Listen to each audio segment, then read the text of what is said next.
If your fruit tree looks healthy but never actually gives you fruit, or if it looked fine last spring and now half the branches are dead, I need you to keep watching, because there's a very good chance the tree isn't the color problem.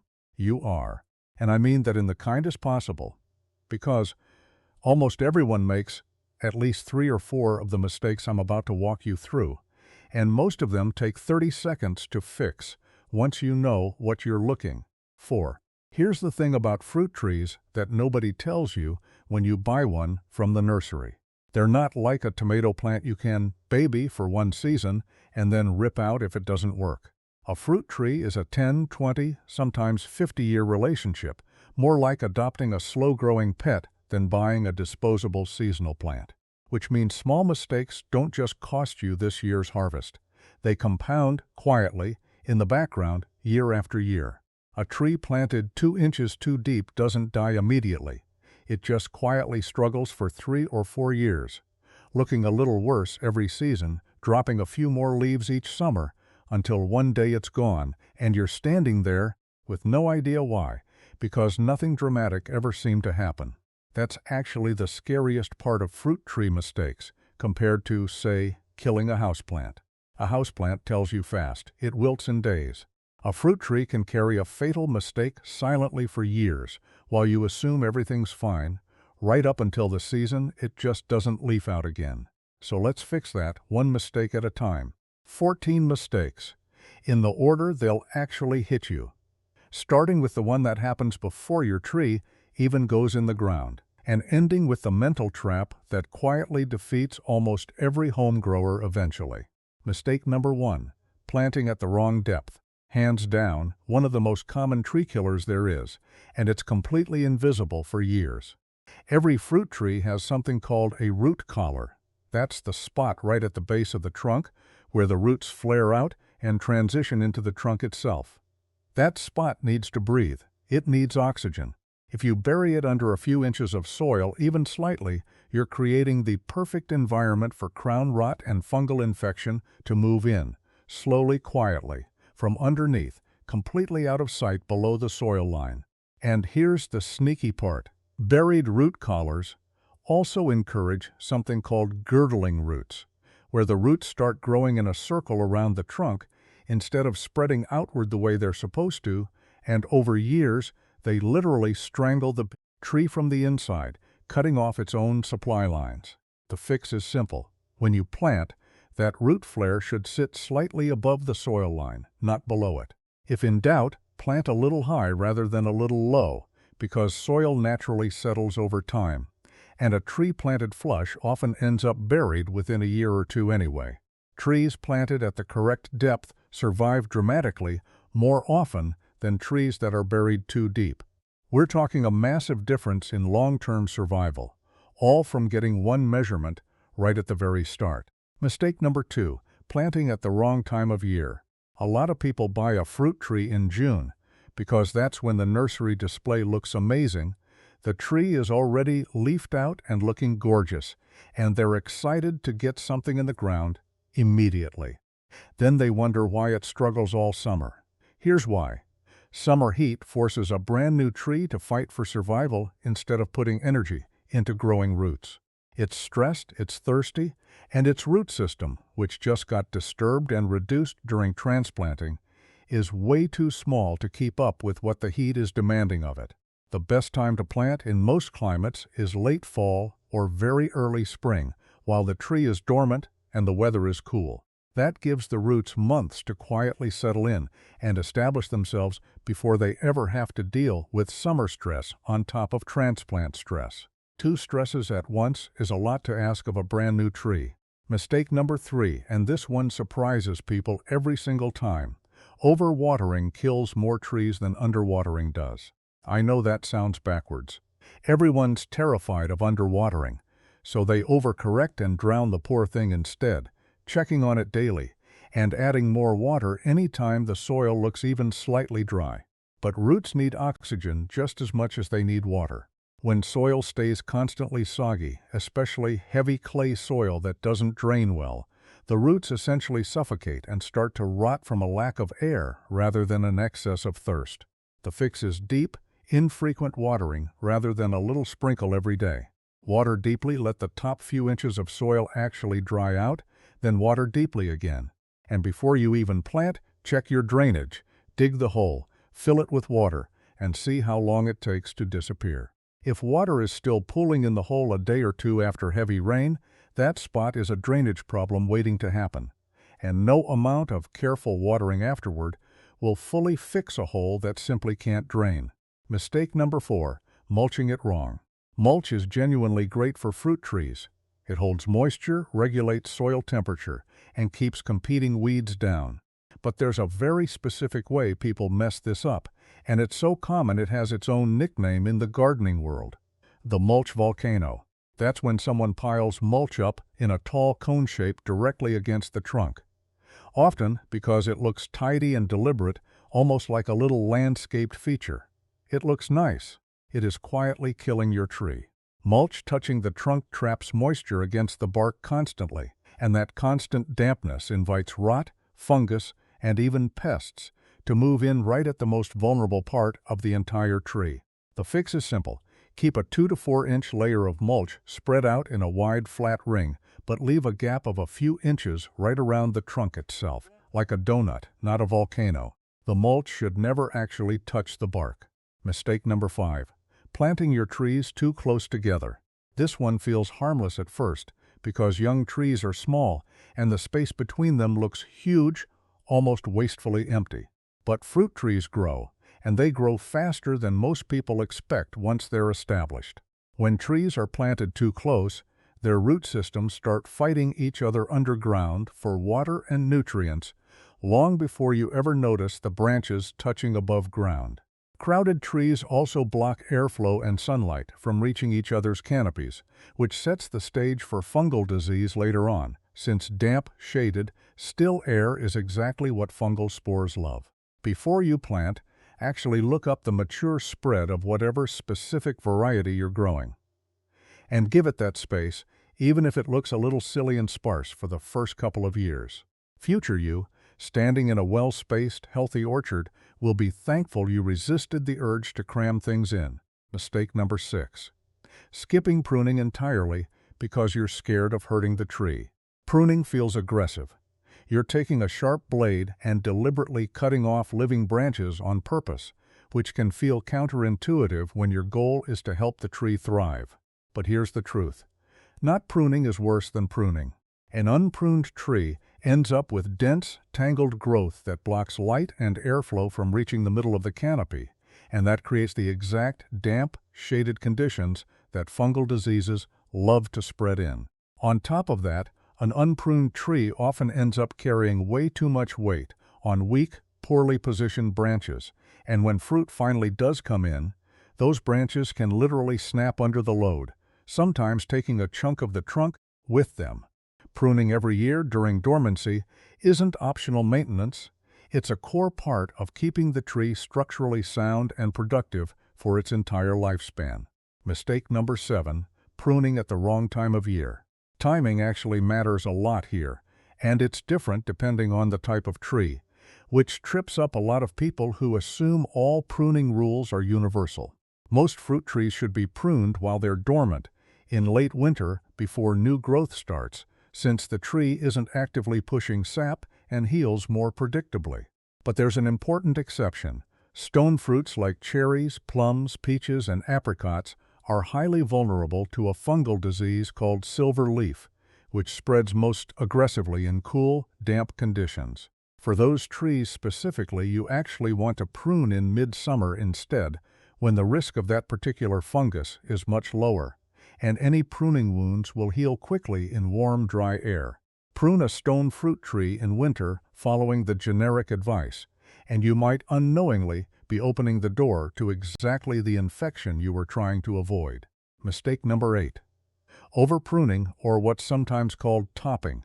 This is the opposite problem from mistake 6, and it happens when someone gets a little too enthusiastic with the loppers, often after watching a few videos and feeling suddenly confident.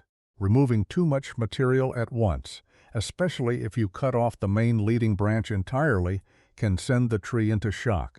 Leaves and stems are where the tree stores and produces its energy through photosynthesis, so hacking off too much at once can trigger a stress response, where the tree throws all its remaining energy into producing a bunch of frantic, unproductive, leafy growth instead of flowers or fruit. As a rough guideline, most established fruit trees shouldn't lose more than about a quarter of their live growth in a single pruning session. Slow and steady wins here, and you can always come back next dormant season to remove more. Mistake number 9, making sloppy or flat cuts with dull tools. This one seems minor, almost too small to matter, but it's a genuinely huge deal. If your pruning shears are dull or rusty, they tear the branch instead of slicing it cleanly, leaving a ragged, uneven wound. Ragged wounds heal slower, and slow-healing wounds are basically an open invitation for fungal spores and bacteria to move in while the tree is vulnerable. On top of that, cutting flat across a branch instead of at a slight angle allows water to pool right on the wound surface, which again creates the perfect moist environment for infection to take hold, essentially watering the exact spot you least want moisture sitting on. The fix costs almost nothing. Keep your pruning tools sharp, clean, and angled correctly when you cut. And if you've been pruning a diseased branch, wipe your blade down with rubbing alcohol before you move on to the next tree, or you risk spreading that same disease around your entire yard using your own tools as the delivery method. Mistake number 10, ignoring suckers and water sprouts. Suckers are the shoots that pop up from the base of the trunk or even directly from the roots themselves. And water sprouts are the fast-growing, dead-straight vertical shoots that shoot up from mature branches, often shooting several feet in a single season. They look like healthy, vigorous new growth, so people tend to leave them alone, assuming more growth is automatically a good thing. It isn't, not here. Both suckers and water sprouts are energy vampires. They grow aggressively and pull resources away from the parts of the tree that actually produce fruit, without giving anything useful back in return. Snip these off as soon as you notice them, right at the base, rather than letting them establish and become a permanent drain on the tree's energy. Mistake number 11, ignoring pollination needs entirely. This is a mistake that happens before you even realize it's a mistake, because it's baked into the original decision of what to plant. A lot of fruit tree varieties, especially many apples, most pears, sweet cherries, and nearly all blueberries, need a second, genetically different but compatible variety planted nearby in order to produce fruit reliably, sometimes needing that partner within about 100 feet. Even varieties labeled as self-fertile, meaning technically capable of pollinating themselves, will almost always produce a noticeably bigger and better harvest with a compatible partner tree nearby for cross-pollination. People plant a single tree, wait patiently for years, get plenty of pretty spring blossoms, and then get little to no actual fruit, and they assume something's wrong with their care routine, when really the tree was simply never going to fruit well alone. Before you plant, it's worth a few minutes of research to find out whether your specific variety needs a pollination partner. And if it does, planning for that second tree from day one rather than discovering the problem years later. Mistake number 12, fertilizing incorrectly, which usually means either too much of the wrong nutrient or fertilizing on a schedule instead of based on what the tree actually needs. A lot of home growers assume more fertilizer automatically means more fruit and reach for a heavy dose of high nitrogen fertilizer, thinking they're helping. In reality, excess nitrogen pushes a tree into producing lush, vigorous leafy growth at the direct expense of flowering and fruiting, since the tree's energy gets redirected toward foliage instead of reproduction. It can also make a tree more vulnerable to certain diseases and, in cold climates, more prone to winter damage because that late, soft growth doesn't harden off in time for frost. The better approach is testing your soil first, since many home soils actually have enough nutrients already, and fertilizing based on actual need rather than habit or guesswork. Generally applying nutrients a few weeks before bloom in spring, and watching the tree's own new growth as a guide, rather than dumping fertilizer on a fixed calendar regardless of what the tree is telling you. Mistake number 13. Doing nothing about disease until it's already spread. Fungal problems like brown rot, which especially targets stone fruits, and canker, which shows up as sunken, discolored patches on bark and branches, don't fix themselves, and they don't stay politely contained to one small area either. If you spot moldy or shriveled fruit still clinging to the branch, sometimes called fruit mummies, or a section of bark that looks sunken and dead, that needs to come off the tree immediately, not next weekend when it's more convenient.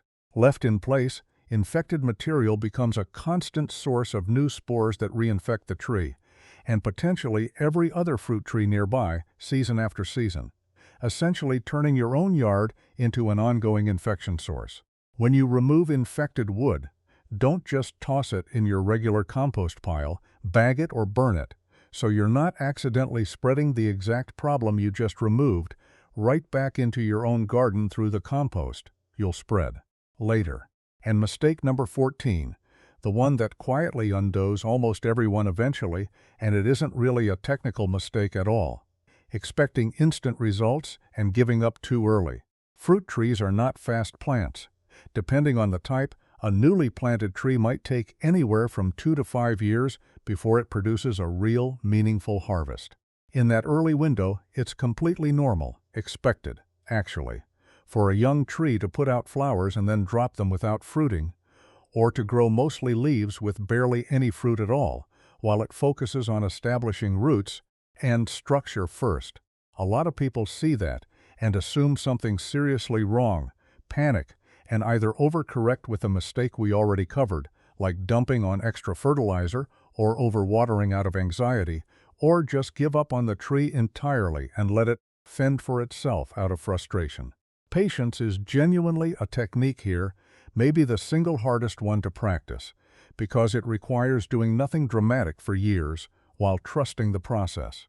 Meet the basic needs consistently: correct watering, correct pruning, decent soil, enough sunlight, a pollination partner if needed, and give the tree the years it actually needs to mature into a productive adult. So here's the honest truth if you're looking at a struggling fruit tree right now, feeling like you've already ruined it. You probably haven't. Trees are far more forgiving than people think, and most of the damage from these mistakes is reversible if you catch it and correct course, even after a rough couple of years. Fix the watering. Pull the mulch back from the trunk. Prune out anything dead, damaged, or diseased. Check whether it actually has a pollination partner. Give it space, give it time, and resist the urge to fuss over it every single day out of worry. A tree that gets consistent, correct, occasional attention will almost always outperform a tree that gets anxious, excessive daily intervention, because plants generally respond better to a steady routine than to constant, reactive fussing. If this saved a tree in your yard, or if you just recognized one of these mistakes and went, "Oh no, that's me," let me know down in the comments which one hit closest to home. And here's one last thing worth remembering before you head back out to the yard.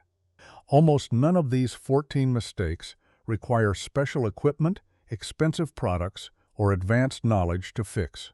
They mostly require slowing down, actually looking at your tree instead of just walking past it, and trusting a slower, steadier rhythm of care over quick fixes and constant tinkering. If you want more of these deep dive fixes for your garden, subscribe, because there's a lot more where this came from.